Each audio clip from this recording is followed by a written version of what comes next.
Hi, I'm Alicia Bertone, and I am a nominee for the Council on Research for the AVMA. And as part of the instructions, I'm to provide a campaign video. And so 441 Next Infinity 3E and Ann Holiday. And so where we are right now is we're at the World Equestrian Center in Wilmington, Ohio, and this is a very spur of the moment video. And basically, I've gathered together some colleagues of mine that I've worked with over the years and research in various other capacities, and thought they could give a little introduction to try to provide a perspective on the impact that the research program that I've been working on would have on the equine industry. So with that, I'll start here to my right. I'm Dr. Stephen Schumacher. I'm Chief Administrator of the Equine Drugs and Medications Program for the United States Equestrian Federation.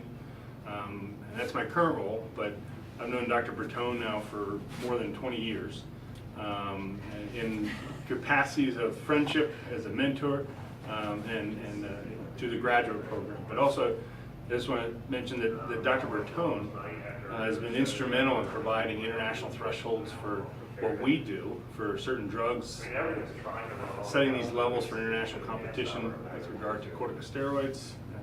And been very, very involved with that, but I think as you can see, she's also a horse show mom.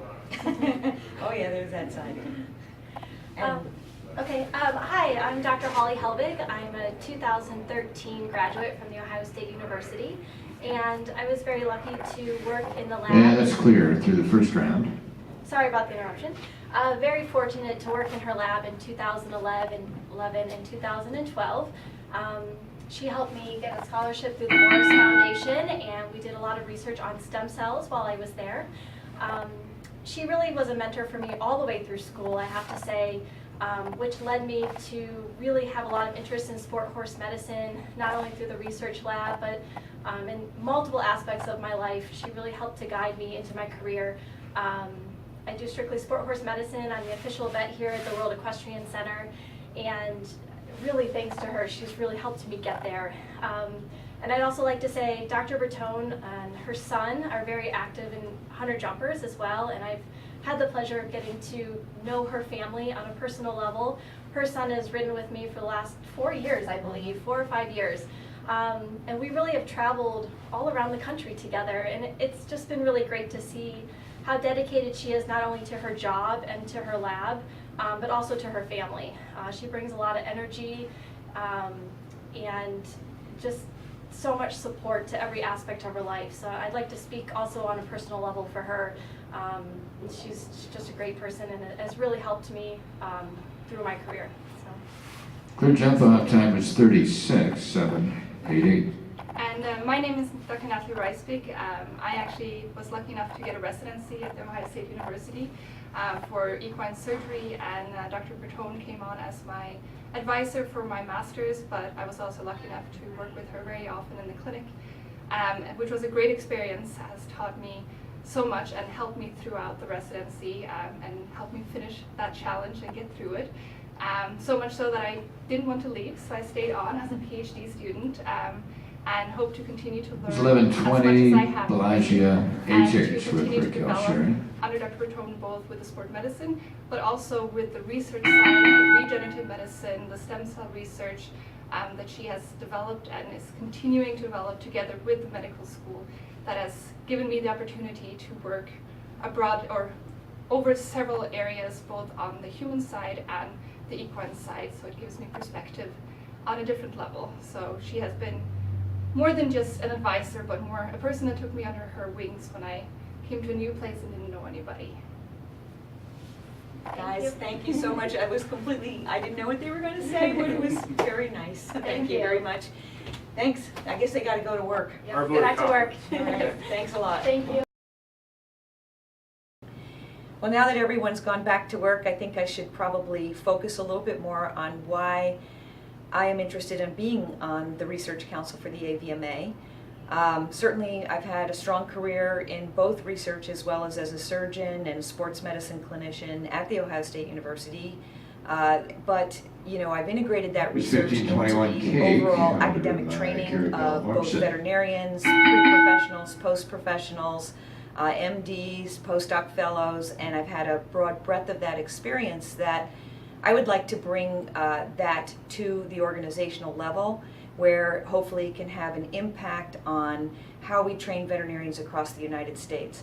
I feel that research obviously is important, but I also realize the challenges and the rigors of getting that included into a curriculum and trying to help develop the careers of those that have a special interest in research.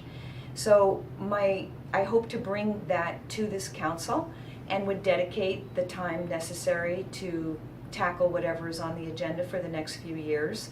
And I'm prepared to do the work and to tackle these challenges. My resume, I think, will speak for itself, and I think there's a place for that. I mean, certainly, I don't think that the science side of it is really the important part of being on this council, but it's the experience, and I do understand how academic veterinary centers are challenged by research and integrating it, because I've been at several universities. So even though I've been at Ohio State for a long time, I came from Cornell University originally and was there for several years after finishing my DVM degree at Cornell. Then I went on to Colorado State, and I was there also several years after I finished my residency there and passed the surgery boards. I also did a PhD there. And then, little known fact is I was at Louisiana State University as an orthopedic surgeon back in 1987 for 2 to 3 years. And that was really an eye-opening experience for me. It was a younger school, and it obviously was in a very different part of the country than I came from. And this school was really rapidly developing, but research was very much a part of the curriculum. First round is clear, and, onto the jump off. the training of the veterinary students. Subsequent to that, I've been on many committees. I've been on NIH committees where we study programmatic grants that come from colleges of veterinary medicine to train veterinarians in research. Been very active in that, with probably being on at least 5 of those in just the last few years, which has allowed me to see how programs have managed and handled this, the variety in that, and hopefully be able to sift through the strengths and weaknesses and weigh it in for what we think we want our veterinary students to have and our graduating veterinarians. I also want to bring the perspective that I have found that practitioners love research, even though they might think of it as sort of out of their area, but whenever they call me and I'm in regular contact with practitioners, I still practice surgery in our clinic, very busy actually, and I speak with them, they always want to know what the new thing is. That's the first thing they ask me, because they know that I have a research lab, and they say, well, what are you working on now? I want to know. It's important for them to feel that they are on the cutting edge, and I do realize that, and I get that.